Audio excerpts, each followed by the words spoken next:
नमस्कार, मी स्वाती गोडसे. आपण पाहताय न्यूज 18 लोकमत. संध्याकाळच्या बातम्यांमध्ये आपल्या सगळ्यांचं स्वागत. आणि बातमीपत्रात सुरुवातीला मराठा आरक्षणासंदर्भात मोठी बातमी आहे. मराठा आरक्षणाला दिलेली अंतरिम स्थगिती उठवण्यासाठी सर्वोच्च न्यायालयात विनंती अर्ज दाखल करण्यात आलाय. या घडीची मराठा आरक्षणासंदर्भातली मोठी बातमी आपण पाहतोय. मराठा आरक्षणासंदर्भात सर्वोच्च न्यायालयाने दिलेली स्थगिती उठवावी या संदर्भात विनंती अर्जाद्वारे या ठिकाणी आता न्यायालयीन प्रक्रिया जी आहे ती करण्यात आलेली आहे. तर हा अर्ज करून मोठ्या खंडपीठाकडे हा अर्ज दाखल करण्यात आलाय. मराठा आरक्षणाला स्थगिती दिल्यानंतर राज्यभरात मोठ्या प्रमाणावर मराठा संघटना आक्रमक झाल्या होत्या. न्यायालयाने स्थगिती दिल्यानंतर विरोधकांनी देखील सरकारवर टीका केली आहे. यानंतर आता हा अंतरिम स्थगिती उठवण्यासाठीचा जो निर्णय आहे या संदर्भात अर्ज जो आहे तो दाखल करण्यात आलाय. मोठ्या खंडपीठाकडे हा अर्ज दाखल करण्यात आलेला आहे. दरम्यान अशोक चव्हाणांनी यावर काय प्रतिक्रिया दिली बघूया. संदर्भामध्ये सर्वोच्च न्यायालयाने जो इंटरिम स्टे दिलेला आहे, अंतरिम जो स्थगिती दिलेली आहे, ती स्थगिती उठवण्यासंदर्भामध्ये राज्य शासनाने आज सर्वोच्च न्यायालयामध्ये आपला अर्ज दाखल केलेला आहे की इंटरिम स्टे उठवावा बाबतीमध्ये. आणि तो अर्ज आता सुप्रीम कोर्टामध्ये आज दाखल करण्यात आलेला आहे.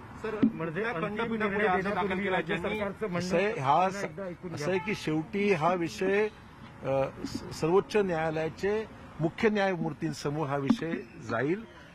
आम्ही तो मेन्शन करून मग त्याच्या बाबतीमध्ये तारीख ती ठरेल.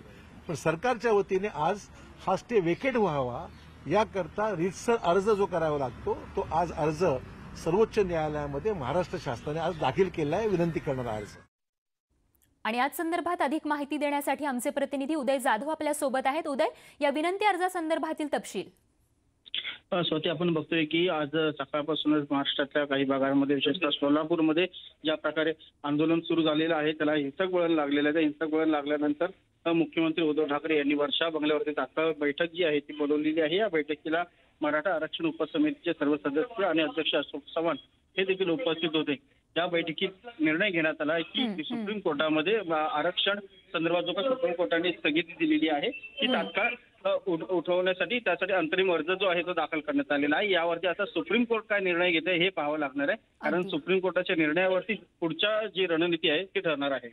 खरंय, त्यामुळे आता सुप्रीम कोर्ट या विनंती अर्जावरती काय भूमिका घेतं हे पाहणं महत्त्वाचं ठरणार आहे. धन्यवाद उदय या माहितीसाठी. बघत कोल्हापूरमध्येही आज पुन्हा मराठा समाजाकडून आंदोलन करण्यात येणार आहे. जिल्हाधिकारी कार्यालयासमोर मराठा समाजाकडून आंदोलन करण्यात येणार असल्याची माहिती मिळते. यावेळी राज्य सरकारचे प्रतिकात्मक श्राद्ध देखील घातलं जाणार आहे. दरम्यान सकल मराठा कार्यकर्त्यांना पोलिसांकडून नोटीसही देण्यात आली आहे. तर कार्यकर्त्यांना नोटीस दिल्यानंतरही ते आंदोलनावरती ठाम असल्याचं कळतंय. दरम्यान दुपारी 12 वाजता जिल्हाधिकारी कार्यालयासमोर राज्य सरकारचे प्रतिकात्मक श्राद्ध घातलं गेलं. आणि अशा अनोख्या पद्धतीनं मराठा आरक्षणाची मागणी जी आहे ती मराठा समाजाच्या वतीनं आज करण्यात येते. पंढरपूर आगारातून आंतरजिल्हा आणि आंतरराज्य होणाऱ्या 1600 फेऱ्या आज रद्द केल्या आहेत. शिवाय ग्रामीण भागातील 100 एसटी गाड्या रद्द केल्यात. पंढरपूर इथल्या एसटी बस स्थानकातून याच संदर्भातला आढावा घेतलाय आमचे प्रतिनिधी वीरेंद्र सिंग उत्पात यांनी.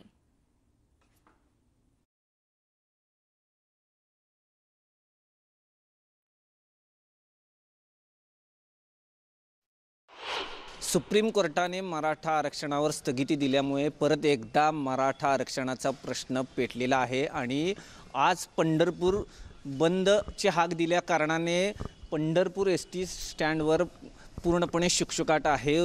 1600 फेऱ्या असणाऱ्या या स्थानकावर आज एकही एसटीची बस इथं उपलब्ध नाही आहे आणि पूर्णपणे शुकशुकाट आहे. प्रवासी पण इथं आलेले नाही आहेत.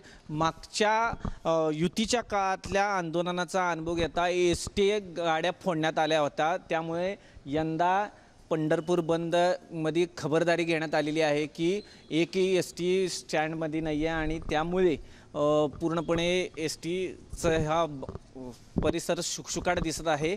आणि आज नेमक्या कशा प्रकारे आंदोलनाचा म्हणजे पवित्रा घेत आहेत मराठा समाज याचं सगळ्या प्रशासनासहित सगळ्यांचं लक्ष आहे की हे कशा प्रकारे आंदोलन अजून वळण घेणार आहे.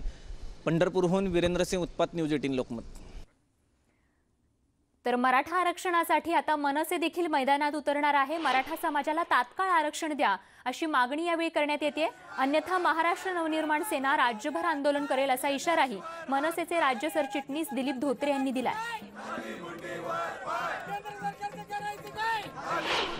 मराठा समाजाला आरक्षण मिळालंच पाहिजे। मराठा समाज जो वारंवार अन्याय होतो तो अन्याय दूर करण्यासाठी हे आरक्षण खूप गरजेचं आहे। राजसाहेब ठाकरेंचं असं मत आहे की केंद्रामध्ये भाजपचं सरकार आहे, महाराष्ट्रात 3 पक्षांचं सरकार आहे, मग आरक्षण द्यायला अडचण काय?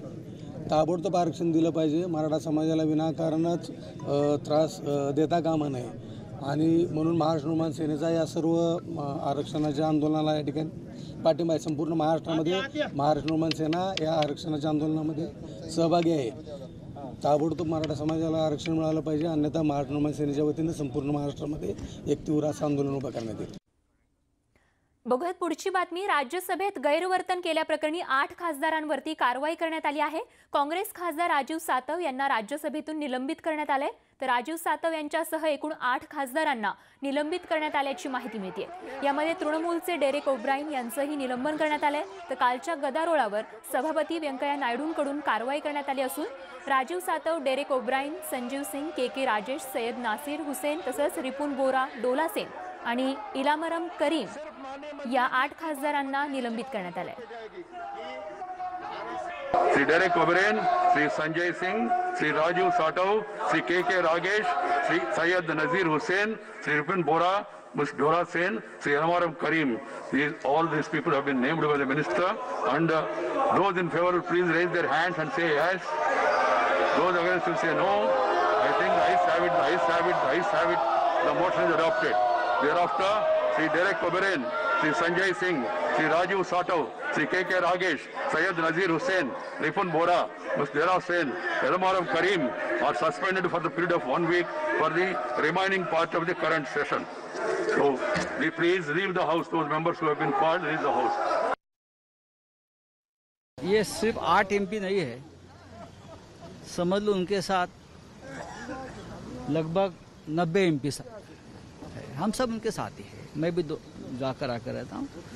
जिस तरह से उनको सस्पेंड किया है ये कानून और नियम के खिलाफ है। जैसे कि हम हमेशा कहते हैं कि दिस इज मैटर ऑफ डेमोक्रेसी। ये लोकतंत्र की हत्या है। ये हत्या क्या होती है, कैसी की जाती है, वो हमने कल भी देखा है और आज भी देखा है। आणि आता बातमी आहे वादळी ठरलेल्या कृषी विधेयकाची। बहुचर्चित कृषी विधेयक राज्यसभेत आवाजी मतदानाने संमत करण्यात आलं। यापैकी 2 विधेयकं आज राज्यसभेत चर्चेसाठी मांडण्यात आली। या विधेयकांच्या विरोधात काँग्रेस, तृणमूल काँग्रेससह अन्य विरोधी पक्षांनी सभागृहात प्रस्ताव सादर केला। हे विधेयक बड्या कंपन्यांच्या फायद्याचं आहे, त्यामुळे शेतकऱ्यांना नुकसान होणार असल्याचा आरोप विरोधकांनी केलाय। तर याबाबत देवेंद्र फडणवीसांनी नेमकी काय प्रतिक्रिया दिली आहे बघूया। 2% 8% आडत ही शेतकऱ्याला द्यावी लागत होती। म्हणजे त्याच्याच मालावर, त्याच्या घामाने तयार केलेल्या मालावर विक्री करता 8% त्याने टॅक्स द्यायचा। ही अतिशय विचित्र अशा प्रकारची परिस्थिती होती। तोही आता पूर्णपणे संपलेला आहे। त्यामुळे कुठलाही शेतकरी देशात कुठेही आपला माल विकू शकतो। काँग्रेस आणि काही पक्षांनी आक्षेप घेतले आहेत।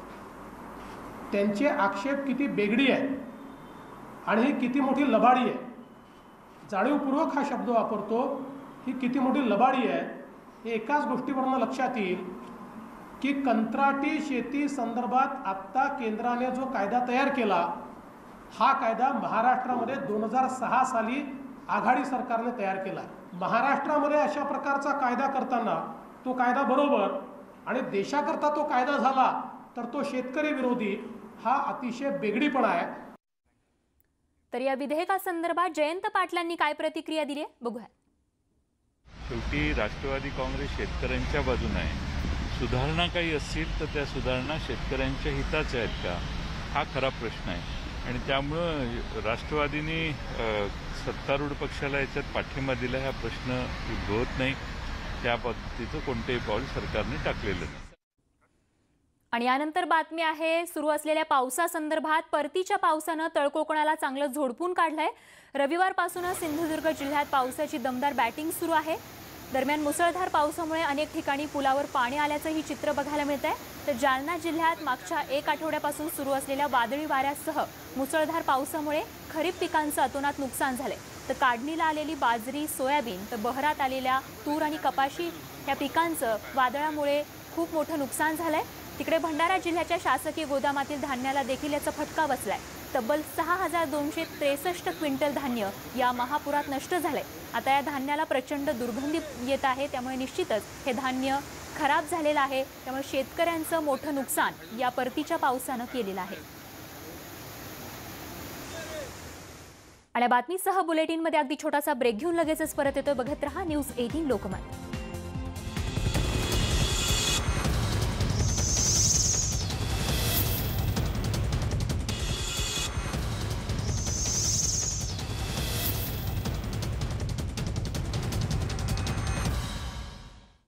महाराष्ट्राची खबरबातमध्ये आपल्या सगळ्यांचं पुन्हा एकदा स्वागत। आणि आता बातमी आहे गडचिरोलीतून। छत्तीसगड अभियानावरून परतणाऱ्या जवानांना घेऊन जाणारी बस नदीत पलटली। सुदैवानं यात कोणतीही जीवितहानी झालेली नाहीये। मिरतूर भागात माओवाद विरोधी अभियान राबवण्यासाठी गेलेले जवान विजापूरला परतत असताना हा अपघात झालाय। मिरतूर नदीला पूर आल्यानं रस्ता आणि पुलावर पाणी होतं। 25 जवान असलेली ही बस पाण्याच्या प्रवाहात वाहून नदीत जाऊन उलटली। मात्र प्रसंगावधान राखून जवानांनी बस बुडत असताना बसच्या काचा फोडून बाहेर आल्यानं मोठा अनर्थ टळला।